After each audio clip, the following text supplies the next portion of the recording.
What's going on, y'all? Welcome back to another episode of The Bullpen. Today, I got a real badass for you guys on the podcast today, all right?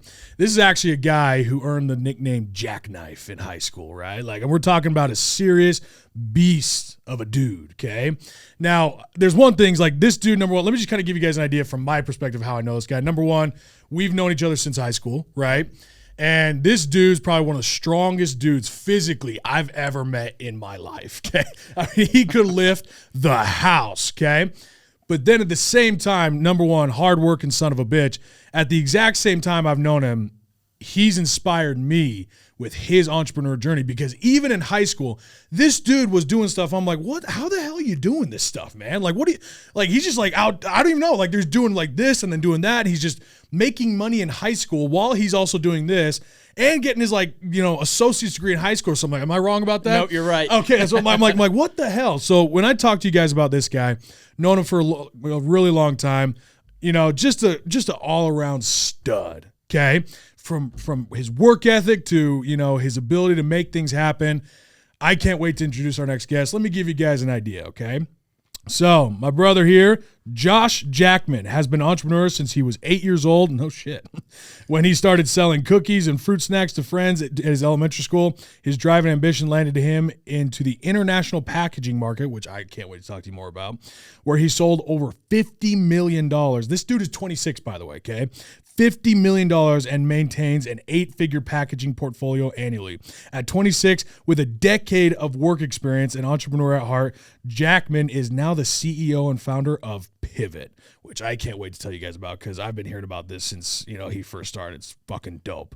Pyvott exists to eliminate barriers and authentically connect users, creators, and brands in both online and physical works through the distinct divisions Pyvott Social Platform, Pyvott Pathway, and Pyvott Manufacturing. So there's a lot of shit going on here. I can't wait to unpack for you guys. But Jackknife, Josh Jackman, thanks for coming on, man. Absolutely. Appreciate good to see you again, my friend. It's good to see you too, man. You've been out working your ass off. Haven't seen you in a really long time. Been a while. It's been a while since we got, you know, used to sit down at, what was it, Chubby's and just talk there. Talk at Chubby's and really anywhere with good food, right? Yeah, literally anywhere. We just sit down and just talk about stuff. And you're always doing something, man. You're always creating something. And at a very young age, dude, like, you've been meeting with some high-level people for a very long time. Yeah. And I've always just sat here like, dude, what the fuck? Like, you know?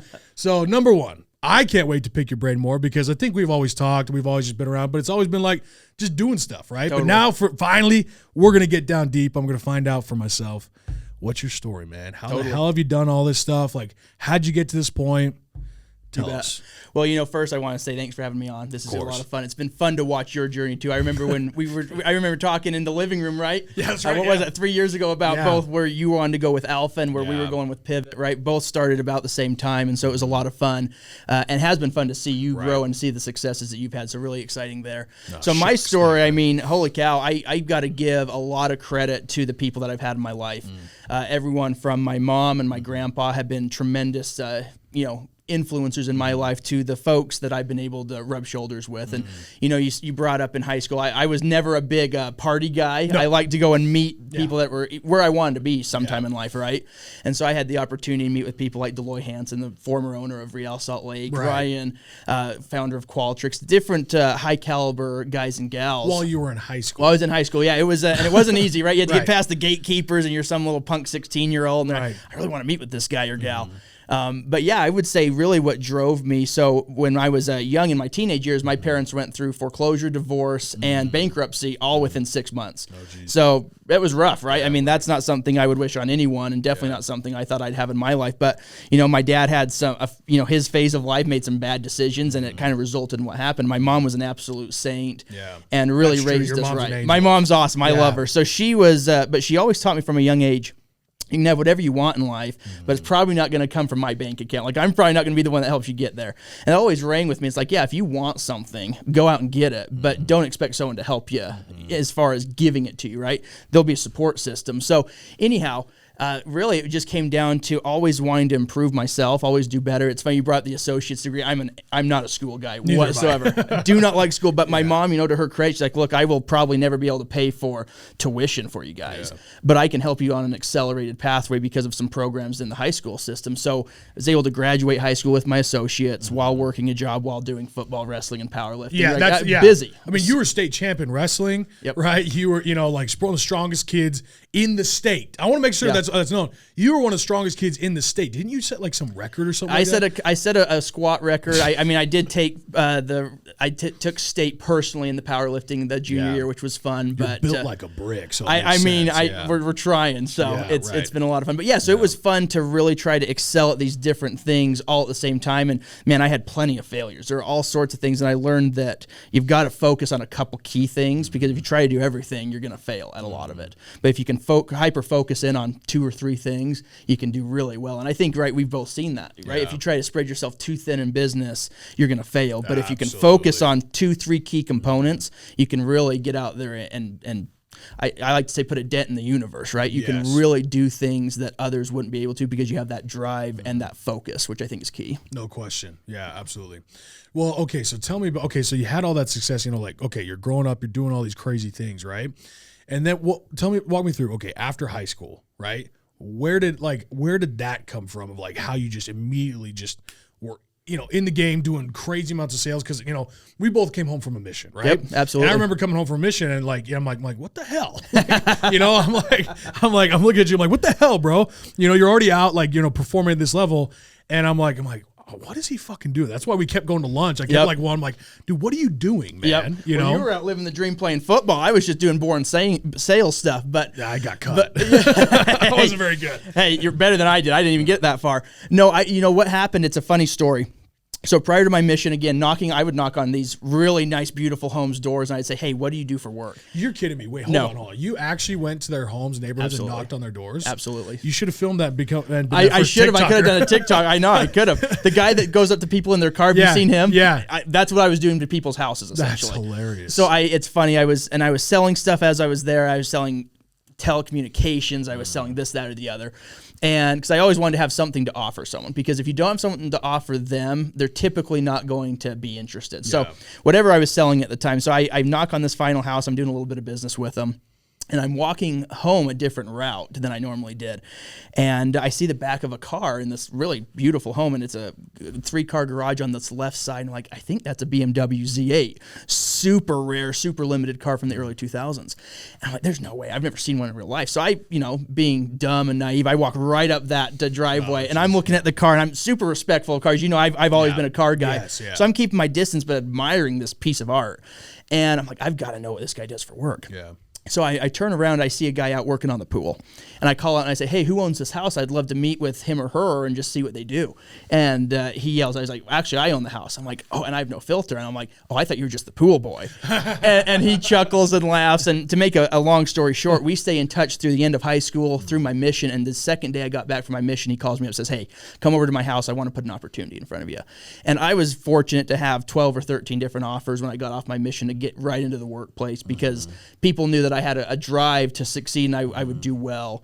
And his opportunity was definitely not the most money up front. There was a lot of building that would go into this, but the top side, a couple of years down the road, if I could stick with it, was phenomenal. And so ended up making the decision to go with him, got me into this international packaging and manufacturing world. And I was able to, again, definitely very blessed and fortunate, but was able to build a portfolio to where now it's 3 or 4 times what the industry average is. And was able to do that in a very short time frame because of just the drive to succeed, right? When you're on a commission structure, you eat what you kill. Yeah, right. And if you can't sell, I mean, you've done sales, right? Yeah. Everything we do is sales at the end of the day. But if you can't close those deals, doesn't matter how cool or hot or hip you are, it's not putting money on the table, right? And so got out there, hustled, met with executives, leveraged a lot of the connections I had from high school to get some very large accounts. And then it became a referral basis where I've worked with companies like Nestle and Mars and some very large CPGs down to young mom and pops that we've been able to see go from ordering a couple hundred units to tens of thousands and hundreds of thousands. So that's really what it got me. To answer your question, I got right into the packaging and manufacturing. It came from a relationship I built in high school, and we stayed in touch over the course of that mission. And it comes down to, right, do you go to school and finish that out, or do you get into work? And that was the debate for you at that point? It was a gamble, yeah, because Really? you got to remember, my grandpa was an assistant dean at BYU. My mom went to BYU. Very, very educational-minded family, and so to break that mold was a little different. And all of my siblings have went on to get degrees in high school. My sister is going to have her bachelor's by, I think, 18. Like, insane. Jeez. Insane. Yeah. And good for them. Like, they're intelligent, smart people, but it Yeah. wasn't for me. Yeah. But it was something, you know, right off the mission, right? You're kind of coming out of this 2 years of, it's not real world, but it is. You could get a lot of experience, but you're kind of confined to what the purpose of the mission is. So you get out of that, like, okay, am I going to school and I'm going to do that way, or am I just going to take the gamble and bet on myself? And that's what I did, and it paid off to the degree it has thus far. So, well, before I keep going with that, let me actually back up for real quick, because you talk about your story and what happened, you know, growing up to you. How old were you when all that happened with the 15. You're 15. 15, right? yep. So that was just a couple years before I met you. Yep. Right? Yep. What was that like for you, man? I really wanted to, like, how did you feel in that moment? Yeah, it's tough. Like, it's tough because you take a bit of responsibility for it when you're young. And even though it had nothing to do with me or my siblings, you feel like, oh, did I do something wrong? Was it something that we could have helped to try to help, you know, whatever it might have been with your parents? And you know, at the end of the day, it's not. There's nothing you could have done when you're that age. But it was tough. Like, you want to have this idealistic white picket fence family life, and then when that mold gets broken, it's tough. However, I would say I wouldn't trade those experiences. And again, with sentiment to my mom and what she went through, I would never wish that on her or anyone else. But I wouldn't trade the experience I got out of that for anything, because it taught me even more how to hustle and that you have to be able to be self-reliant. So it was tough. It was not fun. It was, you know, there's times where it's like, oh man, this is embarrassing. Why did this happen to me and my family? But what it taught me is why I'm where I'm at now, for sure. Wow. I mean, I don't know if you know this. Your mom brought me a picture after that American fork game. Do you know about this? I don't. Because did she tell you the story of what happened? No, I've got to hear it. No. She never told you? No, I mean, so for those that don't know, my mom loves photography, and she took pictures from, probably 7th grade on of all this. I haven't heard the story, so I'm excited. So, you know how the American fork game was building up to that game? That was a big deal. Yeah, right? Absolutely. That was a crazy game, man. That's still, like, that lives with me forever. Yep, that was one of the biggest. And your mom actually came over to our house after. She brought me to tears with this thing, man. She brought me this picture, and she was just like crying, and she was just like so happy. And it was a picture of like us. We won the game, right? Yep. And she says, what do you see about this picture? I'm like, oh, like we won, you know. And then she goes, you see that window? And it's like, and it's the background, you know, the PG Rec. Yep. There's like a light on in the PG Rec. Okay. In one of the windows. And all the other windows are dark, but it's us celebrating. It's a picture of that. And she says, she's like, there's a build up to this game, and I forgot what she said. There was just so much, you know, for it, you know, and meaning for it, for you and for her and all this stuff. And she says she couldn't watch because, you know, we were almost going to lose. Oh, right? It was way too close. Yeah, dude. And she said she couldn't watch, and that she went into the PG Rec to say a quick prayer. And she turned on the light, and that was the picture. That's awesome. And so someone captured a picture of that, so she has it. She brought that to me. That's like super literally, cool. I was like, oh my gosh, like I was like, it was so. She brought. That's why I'm like, your mom's an absolute angel. She right? is. She definitely is. She's amazing. She's awesome. I appreciate you sharing. That's an awesome story. I didn't know you didn't know that. Yeah. No, so her though. Like that is.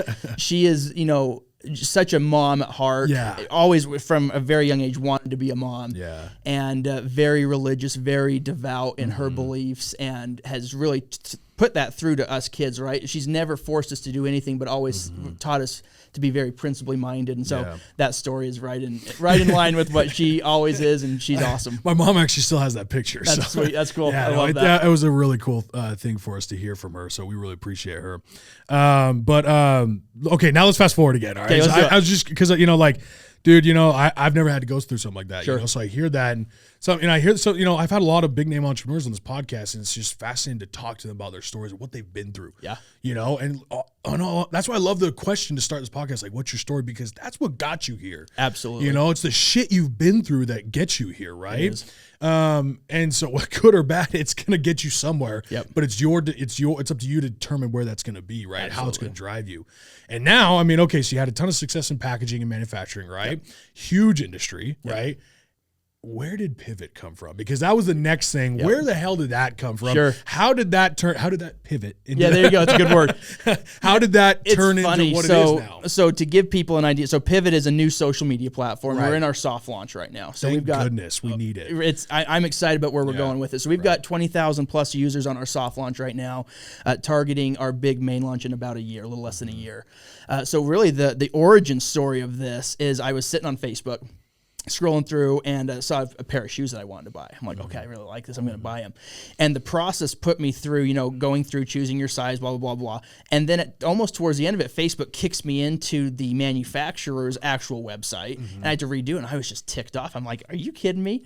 And I mean, maybe that speaks, illy of how little patience I have, because it was only, probably 75 seconds worth of time. Yeah. But I was so annoyed. I was like, why can't this be a more Amazon-esque experience, a 2-click process? So I call up my buddy Clayton, who's now my CFO, and I call him up. I'm like, dude, we've got to talk. And he's thinking, okay, you got a new girlfriend? Did you die? Did you get in an accident? What's going on? Because I was so amped about this. I said, I think we can change the social media game. And this is how we can do it, A, B, C, D. And so we started for the first year. It was gathering data, gathering information, seeing if there really was a need. Same time, market research. Absolutely, yeah. Market research was a key piece of this to make sure, because if you're going to sink millions of dollars into something, you want to have at least a decent chance of having it succeed. Yeah. And so anyway, we went into it, and long story short, we went with it. We put the money in. But to answer your question, it came down to I was ticked off that I couldn't buy a pair of shoes in less than 10 seconds. And I figured that was something that other people would relate to.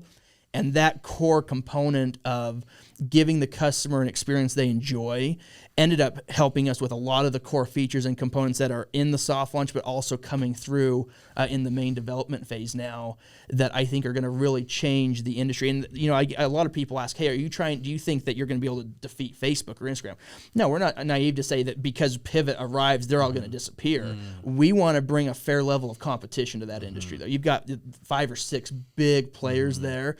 Very little disruption happens. And I can tell you why. I mean, it's a very expensive endeavor, and you've got to have a killer network to be able to get the people and the personnel put together to get beyond the app and to leverage it. But I think we've got a good shot of doing that with some of the unique components. So, yeah, we're not naive. They're not going to disappear, but I want to take it toe-to-toe with these big giants of the tech industry and say, hey, we're going to do it better, and we're going to do it different. And I think that combination will excite people, but also it's going to force them to, no pun intended, but pivot and make a better platform for everyone else, or they can stay status quo, and we'll have the opportunity to take market share as a result. Yeah. Well, it's fascinating. You're talking about the social media aspect alone is one thing, right? And having more social media platforms, we could talk about why I think this is important, right? But I think it's crucial, as a matter of fact, right? Because, you want to talk about the Electoral College and why we have the Electoral College in this country, because we don't want the population in New York and the population in California to tell the rest of the country what to do, right? For sure. Well, what about economically? Here's the thing. We don't have an electoral college, economically, because we got a majority of our wealth in this country and control happening in 2 areas. Wall Street, right? And then Silicon Slopes, right? Yep. There are these 2 locations that still are running the whole shit and telling everybody else what to do. So yes, number one, we need more social media platforms. We need more competition to rise up to level the playing field. I think that's a key piece of capitalism, right? Absolutely. Is you have to compete, right? Yep. And if you're not going to compete, you kind of do whatever you want when you're the only one. Sure. All of a sudden, competitors pop up, and if people don't like what's happening here, they're going to move over there. Yep. And so it levels the playing field and balances things out of saying, we have to do what the market tells us to do, not we tell them what to do, right? Yep. Which that's why I can't wait. We need more of this, right? But so that's one piece of it. But the second piece is genius, is the direct purchasing off of the app, right? Because I know TikTok's implementing that. I know YouTube's implementing that, because I all of a sudden now I'm like, oh shit, hey, you can buy off of Instagram, finally right off there, right? Or YouTube, right? Yep, absolutely. And they're starting to do this. And I'm sure you've looked into Douyin. Yeah, absolutely. Which is TikTok in China. Yep. Holy shit. Yep. Right?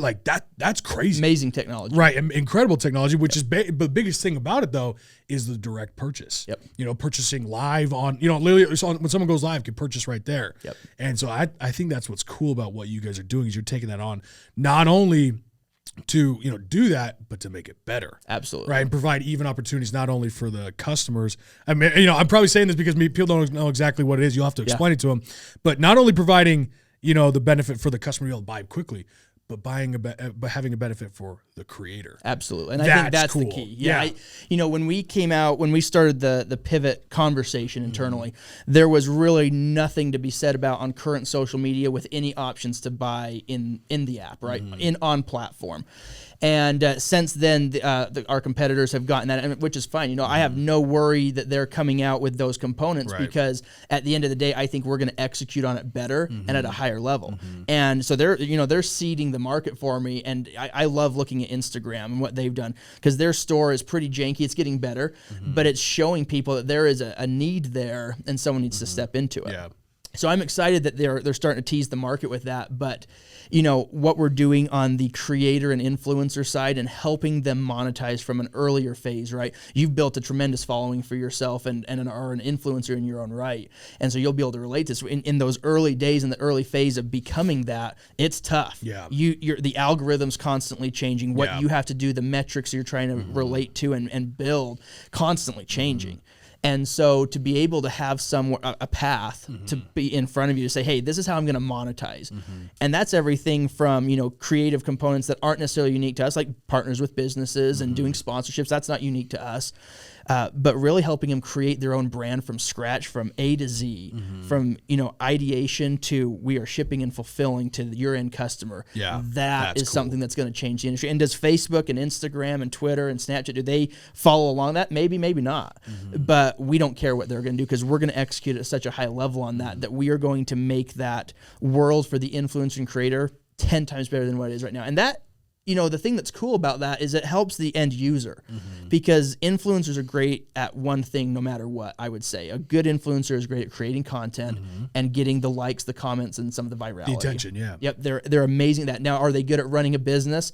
99% of the time, they're not. Nope. And so that's where we're going to step in and help with that. So I'm excited because as they have a better experience monetizing and building content, the end user gets a platform that has more engaging content. They're more excited to be on there because that influencer is, and that will drive more organic growth anyway. So we're excited about the components that we're building out that are all going to be under that Pyvott umbrella, all under one roof. So. Yeah, no, so what's crazy, like the manufacturing that you guys are going to be doing, like the actual production, right?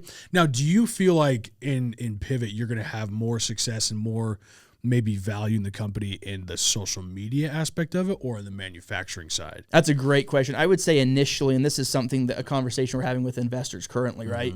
The manufacturing is such a stable industry. Right. And because of my background and my team's background in manufacturing and that world, it solidifies the opportunity of Pyvott for these investors. And I think it'll do the same thing for our users. So I think there's a lot of value out the gate because of what we're incorporating two big industries. Long-term, the big play, the big home run for us as a company, but also the big home run to really change some of the world dynamics, I think, is in the social side. So we have both visions are very aligned, but execution, the manufacturing component will drive a lot of the success that we have on the tech side. Well, it provides stability. It does. Right? Stable cash flow, stable revenue, just stable everything because, when you get a good manufacturer, as long as my business stays alive, I've got a contract with somebody. As long as they take care of me, it's a good business, right? Absolutely. So that makes a lot of sense. So really the overall valuation, raising, taking it to a huge level, social media side. But basically you're basing on the platform of the manufacturing, which is amazing, by the way, because that's a huge problem right now. It is. Especially with the battle we're having with China.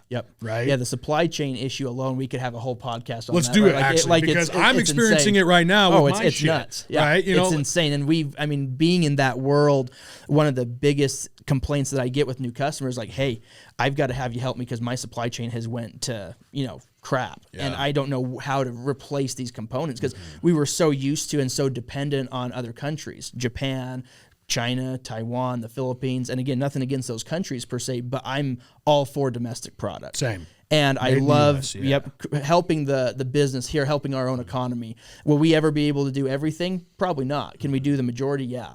And so helping these large established brands or young starting influencers understand the value of that because, you could save pennies, you can save dollars by going overseas, but it doesn't matter if you don't have product on the shelf. Because if you're not selling anything, that difference doesn't matter, because you might have 15-20% better margin by going overseas, but you've got 0% margin if you can't sell anything because you don't have anything.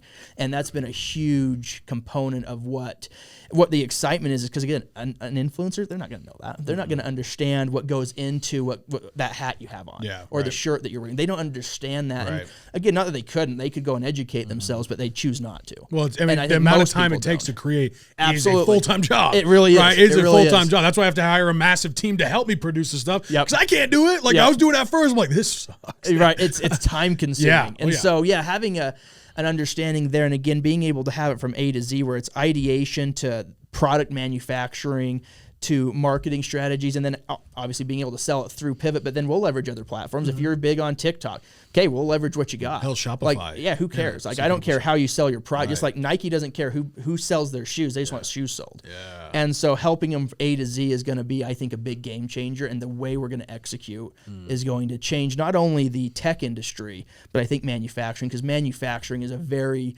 old school, industry, right? It's been around since Adam and Eve, right? I mean, you had to create things to live, and that's manufacturing. And so we've been in that forever, but bringing a flair of technology and the tech industry into manufacturing, I think is going to be exciting. But then the stability of manufacturing on the tech and social side is what's allowed us to have the success we've had thus far. Yeah, right. So no, that's incredible. I love that. Because it's funny, because actually, since we've just sat down, I've only thought of Pyvott as the social media platform. Yeah. I did not realize that, because that's why I saw you that huge building. I'm like, what do you need that for? Like for the social media, I'm like, is it that many servers you guys are housing? Like what could possibly be going down there, right? Yep. And now you're explaining to me like, oh, dude, I remember our conversation. That makes so much more sense, right? Because honestly, I actually just thought when you first told me that it was just going to sync up with like a Shopify or basically be like a platform for other people to sell their product. Sure. I didn't know you were taking it as far as like the full-on manufacturing stuff,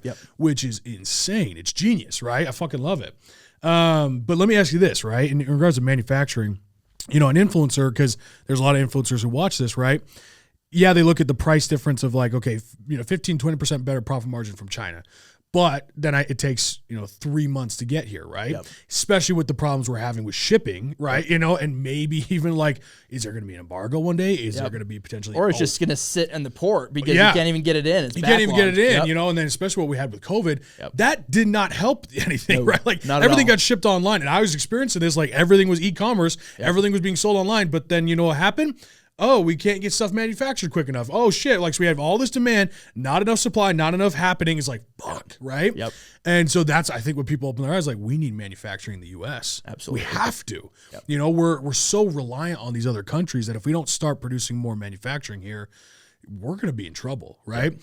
But, I mean, at the end of the day, the question is always this, is like, how do you compete with that pricing? You bet. I mean, I would say, number one, okay, well, there's taxes, involved with, overseas, but then there's also, like, shipping costs are insane. Because, the product might be a better margin, but shipping costs from overseas is nuts. Yep. Obviously, if you develop a good relationship, you can work things out. But for you, I'm sure you've got that question a lot, right? Absolutely. So how does the U.S. compete in pricing against somewhere like China or Pakistan, and let's be honest, where they pay their people a lot less. Oh, absolutely. We're talking basically sweatshops. Yep, absolutely. So that allows them to lower the price. As opposed to the U.S., we have standards of what we pay people, right? So how do you compete with that? I think it's twofold. I think first is the consumer education piece, right? Because typically, and I think we've seen this socially in America, right? And take politics out of it. I think most people want to know that their product is coming from somewhere where it's not a sweatshop, where it's decent working conditions at a minimum. And so as the consumer gets more educated, I believe that will help bring things back domestically. Because when you realize, really I won't go as far as say grotesque, but really borderline on that these groups in China and in Taiwan. Oh, there's no question. It's rough, right? And it's not good living circumstances for those individuals. So as people educate themselves on that, I think that will drive more domestic. Yeah. Number two, maybe and this is moral thing. Absolutely, yeah. But I think to answer your question more direct on the pricing component, right? Really the only way we can drive price down, in my opinion, domestically is to figure out, okay, we've got to have better buying power, which means if you choose a segment and brought 50% of the manufacturing back domestically from China, that's going to give us better buying power, whether it's at the company level or a government level, to drive those prices down. That's how you start to compete, because we are, I would say, probably across the board, always more expensive than a Chinese product, right? But the way you compete with that, and the way my customers compete with that right now is, okay, well, again, how much throughput can we get in the time it takes us to get product from China, manufactured, shipped, and delivered? Can we push product quicker by having it domestic and doing a more on-demand style, right? On-demand, I think, is, for a lot of reasons, but I think on demand is really the future of most product. Now, things like your toilet papers and your commodities, you're going to be, you forecast that out for eternity, because it's always going to be a need. But for everything else, it's not a commodity. I think there's opportunity for on demand, because your customer base is always changing. The amount of money they're willing to spend on a product will fluctuate, right? I mean, some products get really hot, people buy it no matter what it costs, and then it starts to sink and they spend less. And so I think that as we bring that into the mindset of, okay, well, how long am I actually having products sit? Because that has a true cost, right? Any warehouse, right? You've got a beautiful facility here. Every square foot costs you X amount, whether you bought it outright or whether you're leasing it. And so there's true cost. So having products sit is costly. And so when you educate the actual business on, hey, this is actually costing you almost as much as if you would just manufacture it here, have a shorter sell cycle, and get product moving through. Those are the conversations we have of how do we compete with China. Because if you go just bottom line to bottom line of just the product cost, I don't know if it's attainable in the world we live in right now. But it's giving them that entire picture, saying, okay, what's your true cost of that product before it goes to the consumer's hands? That's where they start to realize, oh, okay, it's actually not that big of a delta. And then how do we get the rest of that? I think it's by education and bringing back manufacturing. And I think that has to come from some level from the government. Really? I think so. I think from that's not a scary thing, not though. Government getting involved in the sense of Government getting manufacturing, out. but government getting out of the way. Because I think that, if there were reasons that entice businesses to come to the U.S., they would. We saw more manufacturing, when the last president was in. We did. We did. And we saw a big push for that. We absolutely did. And I think that, you look at what countries like Ireland have done. Very lucrative business opportunities there from a tech perspective. That's why Apple and Google and Facebook have done so much in Ireland. They put programs in place to entice business. We should be doing the same thing to entice both technology to come back, but also manufacturing. So again, I am not a proponent for government getting involved in the sense of oversight and rules and regulations, but I think that there should be opportunities to say, look, we are going to entice businesses to come back, because every other country in the world is doing this. There's no reason why we shouldn't be as well. I mean, even just like at a state level, there's states that have bigger benefits for tech companies to be housed there. I mean, look at what happened here. Utah put a huge precedent for tech companies to be here. I think what was it that they you're a tech company over a certain size here, and if you move your thing to Utah, you don't have to pay state income tax and stuff like that. There's some crazy incentives. Well, I mean, look, Facebook came out. Beautiful facility. Again, a competitor, but I can appreciate a good facility. Beautiful facility in Eagle Mountain. Google is coming out. We've got some very large incentives for tech to move out, and it's working. I think what Governor Herbert did on that side was very progressive for the state. And I think we have Silicon Slopes now, absolutely right. I mean, we have more tech companies on the I-15 corridor than probably anywhere else in the country, with the exception of Silicon Valley. It's pretty cool what we've done, but what comes with that is, as those opportunities continue to grow and as people start to see that, that's where a government, whether state or the overall arching for the country, can ruin it. Right? If Governor Cox decides, hey, I'm going to start decentivizing for companies to come here, well, that's going to have a huge hit on the overall GDP for Utah. So no question. Is he planning on that? Or is he I don't know. that? Nope. And I just use that as an example of someone that Governor Herbert did a great job of enticing, and I think Governor Cox will continue to do that. I'm not as familiar with Cox as I was with Herbert, but hopefully he keeps the good thing going, because that shows that you can entice business. And you look at California, right? For a variety of reasons, companies are leaving California for other states, like Texas is a big winner. Utah's been a big winner in the tech sector. And I think we're going to continue to see that if these state governments don't entice business to come and work with them. I mean, so we're talking that on I guess you could call that a micro level of the states, but then you see it at a bigger level of countries. We're competing with China, and it really is China.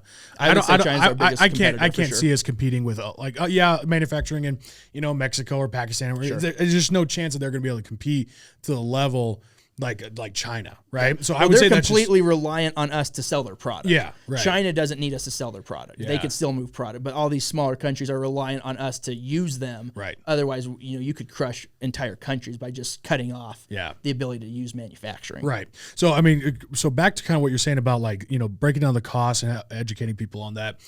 From my understanding is that what you're saying is that basically, in order to have the manufacturer also be, I guess what we say, like the provider of the shipping, like the, what we call that, Like full turnkey kind of a fulfillment, thing. so to speak, distribution, right? Yep. And I think what you're saying is that is where the biggest difference could be made. Correct me if I'm wrong here, because to me it sounds like what you're talking about is like, educating people on what it costs to have, things housed in your own warehouse, right? If you're not up to speed on it, having it manufactured one place and then moved into your place, talk about two different points before it gets to the customer, as opposed to manufactured and fulfilled in the same place, which is what Amazon basically does for their products, right? Absolutely. Even though they're, the whole fulfilled by Amazon stuff with other people, right? But having it manufactured and fulfilled in the same place, again, correct me if I'm wrong, is the way to really cut down costs, expand your outreach, expand, your level of like how quickly you can, provide, make it a little more flexible for people, right? And again, that's my opinion. Okay. That's my version and what I believe is happening with that. And I think it speaks to, because we're seeing customers and clientele move that direction. So I think that's really where it is housing that entire turnkey package and helping people understand what is that true cost versus piecing together multiple things, right? You gave a great example of like, hey, when you're building merch, like, you've got a team for that now because it's so time consuming. Yeah, it's a lot. And how much were you spending on payroll for that? How much were you spending to get or how much of your own time that was exactly, resulting in not being able to go and make other components working for you? Or just me taking that time away from marketing it. Absolutely. Right, putting up my stuff on social media. Like there's time involved. So what's your true cost? Yeah. Absolutely. So educating that way and giving, education's one piece, but then you have to be able to deliver on what you're presenting. And I think that's what we're building at Pyvott, is an opportunity to say, we're going to give you that entire portfolio in that package. And from a business perspective, right, I can be a lot less greedy than these large companies because I don't need to make the same margin on certain components of that. Like maybe distribution's a lower margin component than manufacturing for us. And that's fine because we can build the entire business model on, hey, we want a customer to go A from Z for us.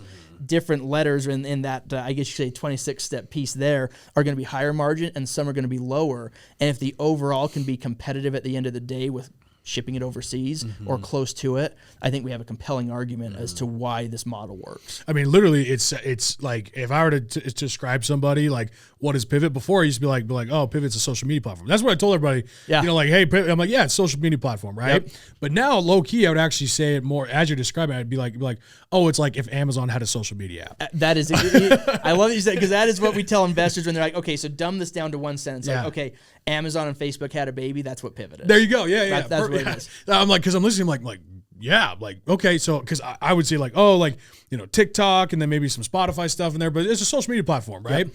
But no. This is like Amazon. Yeah. Yeah, and if Facebook had a baby, if Amazon ever had a social media platform, this would be it. Absolutely. Well, that's dope. Yep. And it's fun. We've actually had conversations with some high level folks at Amazon about what we're doing, because poach them.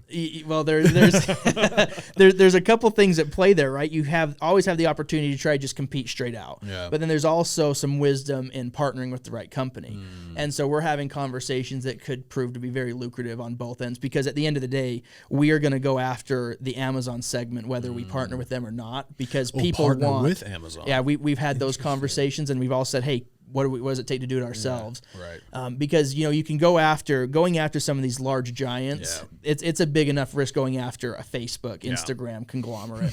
Then you bring in Amazon into the play, right? I mean, we're going after the two largest companies in America, or pretty much the two largest. So we've had strategic conversations beginning, but again, one way or another, we want that experience to be Amazon-esque while you're on your social media platform. Would it be more, and now this is an interesting question, would it be more of a TikTok and Amazon had a baby? Because you guys are going to be incorporating a lot of the reels. From what you showed me, I saw a lot more video heavy content and like appearance, as opposed to maybe more of like a picture posting platform.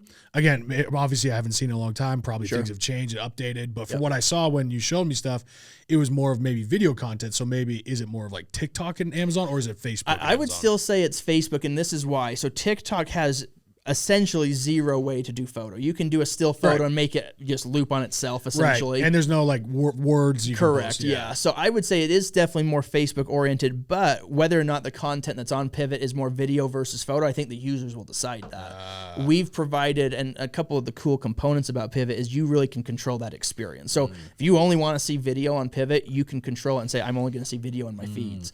But if you want to see photo and text posts as well, you can do that. So, you know, I do think it's Facebook because we have the 3 pillars. The 3 pillars in social media, in my opinion, are photo, text, like Twitter, and video. Yeah. And will there be a 4th and a 5th? Maybe. Maybe, you know, the audio component comes in. I think what Clubhouse did was interesting. Yeah, very. Their management team and what the decisions up top, I don't think were great, and that's why we saw a huge spike and then it dipped off into nothing. I think they got a $4 billion or something valuation at one point. Shit, so yeah, they when their C round or something like that. But anyway, with those 3 components, we've given the user the ability to control what they see and how they see it. And in our long-term components of what we're building out, even more granular control, which we're excited about. So I would say it is Facebook because Facebook offers all 3. But to your point, it could end up being that Pyvott is 90% video, and for us, we don't care. Like it's what the users want to post and it's what the users want to engage with. But you know, you could maybe even simplify it and say if Amazon and pick your social media platform. Merged. Right. I mean, hell, even then you could break down like the type of video content because now there's short and long, form content, right? Absolutely. YouTube with the, I guess YouTube's incorporating shorts and all that, but we're talking short form versus long form, so it really breaks down to a lot of different types of content, which is almost annoying people. It is. It's annoying me actually. Instagram. Here's one thing I wish about social media.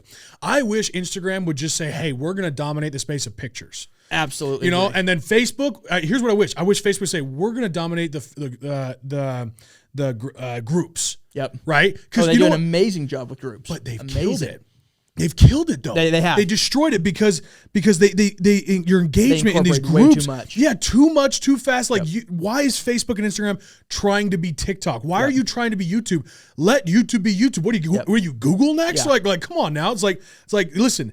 I think this is why they're killing themselves is because they keep, almost cannibalizing each other and, and losing what they're good at. It's like, listen, if I want pictures, I go to Instagram, which is great because then it has a platform for people who love the picture content, the photography, which is what Instagram was known for. Right? Absolutely. And this is why it grew. This is why we loved it. Yep. And then TikTok came out with the short form content, which was at first, Vine. Yep. But then TikTok came out with it. And you know what? They dominated. They did. Right? The short form content, they are dominating, right? Yep. And then YouTube comes out with shorts and then Instagram comes out Reels. And guess what? It's both just the repurpose of what we create for content, for TikTok, right? Yep. You create a TikTok thing and then you just, you disperse it on the other channels. Yeah. I love that you bring up Facebook groups. I thought when they initiated that, and I remember seeing it in 2012, 13, I could be way off. Yeah. But that's what, in my mind, I feel to remember the groups thing. I thought it was brilliant. Brilliant. Amazing move, but you're absolutely right. The quality of the group's experience is degrading because they're trying to do all these other things. And I think Instagram's most recent update that they ended up retracting with I think it was it Kylie Jenner and Kim Kardashian? They were pissed. Yeah. So the CEO of Instagram. It was like, make Instagram great again. Yeah, right. Make Instagram again, right?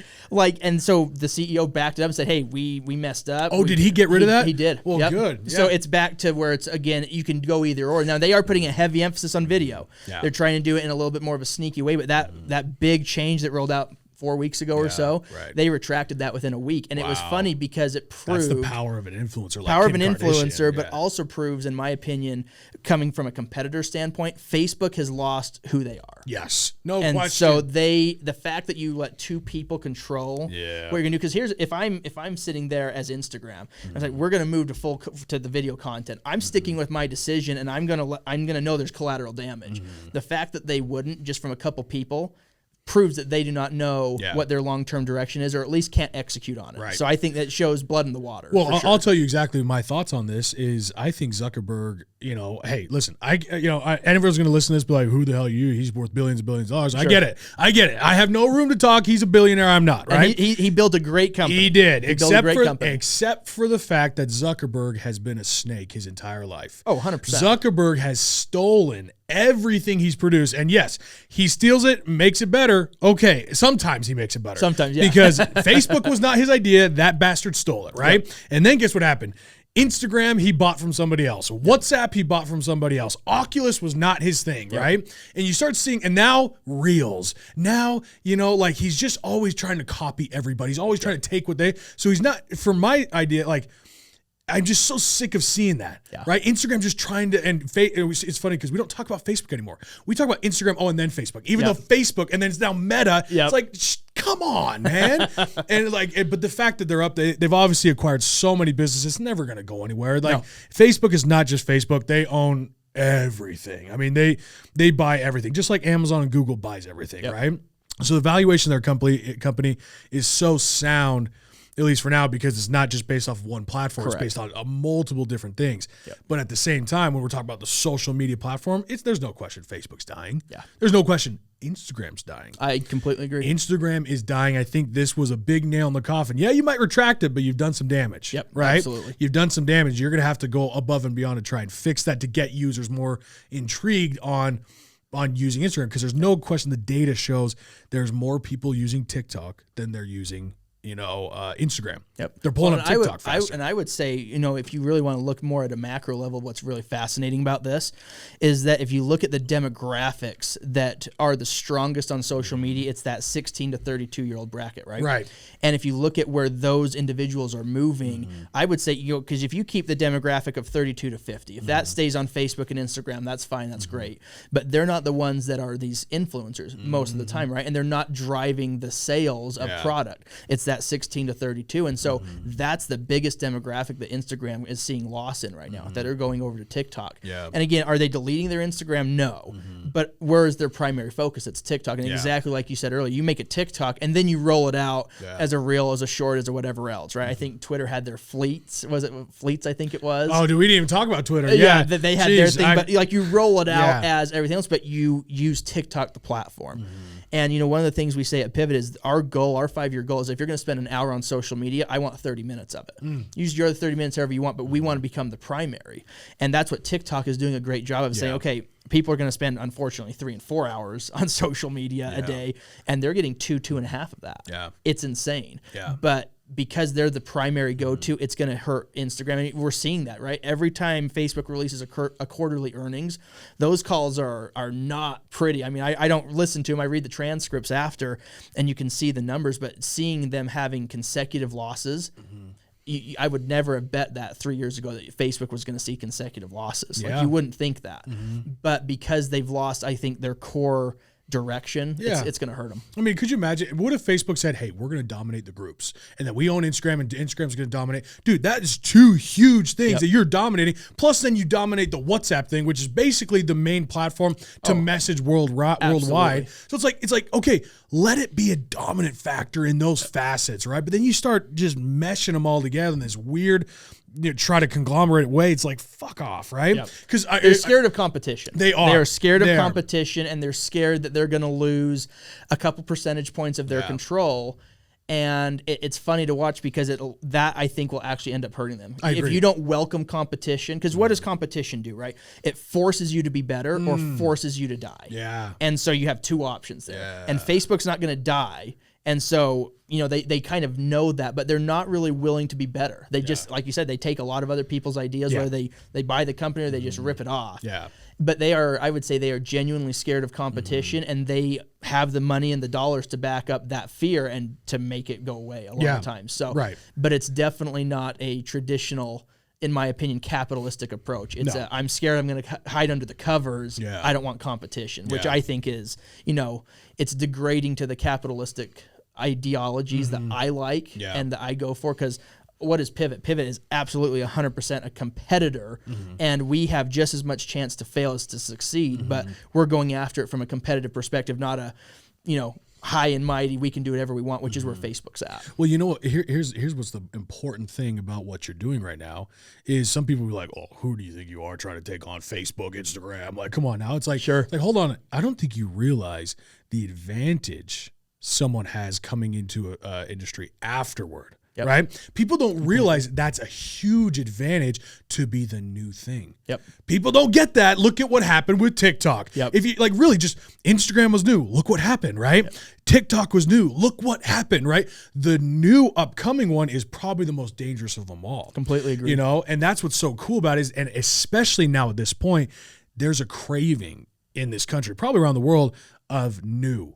And maybe it's because people's, attention spans are so short. I think TikTok's a perfect example of that. You know what's fascinating is actually, this is a side note, Netflix and all these movies are dying. And the reason why they're going from a long form content of a movie that's an hour and a half, 2 hours, down to like breaking it up into 6 series is because people's attention spans are so much shorter. And they're shortening. So what's funny is people would rather sit for 3 hours on their couch on TikTok than they would watching a TV series. So now there's a competition for attention with TikTok taking it even from, we could go to the level of taking it from Netflix, right? And taking it from TV, right? So people do not want to watch that stuff as much. The younger generation has this attention span that's just minute. It's crazy. We see it in the music industry too. We're dealing with a lot of musicians with Pyvott. And that's why a lot of these big groups, these big name bands are releasing a single. And then they wait 3 more weeks and another single. Where it used to be, no one buys albums. Here's the new album, here's 15 songs. And then the top 1 or 2 is what people will listen to. Now they're forcing everyone to listen to all their music. But it gives that attention span because you can listen to a song on repeat for a couple weeks and be happy with it, and then it gets old. And so right then, there's my new song, here's my new song, and it's amazing because it's exactly that. The engagement level and the attention span is near zero with this generation, but this generation is the one that's spending all the money. And so you've got to appeal to it. Oh, you do. But from an entrepreneur perspective, because we have a lot of entrepreneurs here, so I'm going to just bring this piece in, is if you worry about that, you shouldn't. Because that's your advantage. Absolutely. If you can have an attention span to stick with something for a long period of time, if you can separate from the rest of the crowd, let them be, the sheep who are just, having the attention span. Let them do that. Because if you can separate from that, if you can have enough discipline to not get caught up in short attention span things, you're going to dominate. Absolutely. At whatever business you do. Right? You're going to be able to dominate in your industry wherever you go, whether it's real estate, whether it's manufacturing, whatever. You're going to be like our generation ain't hard to compete with. No, it's really not. I'm really not worried. Completely agree. Well, I mean, I've seen that twice. You've seen that. In manufacturing, when I started there, that was something where it took 3 years of grinding and finding customers, knocking on doors. You're getting denied 90% of the time building that portfolio. And if I would have quit at any point during that, I wouldn't be where I'm at now. You saw that with Alpha, right? There, you went through some ups and downs. I remember from our last lunch, you were telling me about the ups and downs, and I remember when you were doing the real estate component before with that gentleman. I won't go into that, but I remember the stories. That was like, but if you would have quit at any point in that and said, "Oh, squirrel, I'm going this direction," or "Shiny object, I'm going here," you wouldn't be where you're at. And I think the majority of our generation, unfortunately, and then Generation Z coming up behind us, their attention span in the business world is very, very minute, which gives the opportunity to any decent entrepreneur that can say, okay, I'm going to ride the wave and I'm going to stay on my vision, to be able to absolutely capitalize. Dude, look at what's fascinating. This is a side topic, but I love this. I love this topic because actually crucial for people to understand is this is your competitive edge, to just be disciplined and stay with something, 100%. Right? Look at the length of books. I just got my book in now. Yeah, congratulations, by the way. Appreciate Very it. fun. And you know what? I actually, through the entire publishing process, they kept saying, "Let's keep it short. Let's keep it short." And I'm like, but there's a lot in here. They go, it's better to do a lot of short books now than it is to do one really big one because people get intimidated by the size. Look at books from older times as compared to today. Yeah, big, thick 700, 900 pages. Yeah, exactly. And like even when we were growing up, we would read the Harry Potter books, the Aragon books, right? Oh, we had big, thick books, right, that we loved to read. Hell, the Bible. Right, that's a pretty big book. It is a great one, right? But now you look at it, and this is even publishing. We're even talking about books now, dude. Where they're like, it's better to have 8 to 10 short books and like a series than it is to have one big book. Because people won't buy it, they won't read it. But if you have short, small books, so they kept saying, keep it short, keep it short. I'm like, what in the world? So I'm now looking at this perspective of my content. We will shoot this for an hour, and you and me can handle a conversation for an hour. We can handle a conversation for weeks, right? And then you go off and do your thing, and then we come back. Let's pick up that conversation again, right? Absolutely. Because we've developed that. But some people can't even do that. I would say most people can. Most people I had a conversation with a gentleman who wanted to come and work for Pyvott. And a young kid, he was in his, 19, 20, right in that range. And he could not keep my eye contact for more than 3 seconds. Yeah. And he was all over the place and looking all over. I'm like, well, dude, just focus right here. You want this job. Yeah. I'm interviewing you for this. And I'm pretty lax. Like, I am not some hardcore interviewer. Like, it's pretty relaxed. Just like, tell me your story, tell me what you're doing, what we're doing here, having a conversation. He couldn't do it. And it's funny because that's really where this generation is. My little brother Spencer, he just got off his mission, and he's coming into the workplace with a bachelor's degree from high school, right? He's ahead of the game there. Yeah. But he's competing against these other individuals who are really, it's not even competition. He's like, I don't really have to compete with that person, guy or gal. Yeah. And I think it speaks to really where we are as a culture and a society, which is unfortunate. But to your point, it gives an entrepreneur who's going to be dedicated to their vision and have that resiliency a huge leg up. And you combine that with the ability to be nimble. Facebook can't be nimble. Way too much red tape, way too corporate.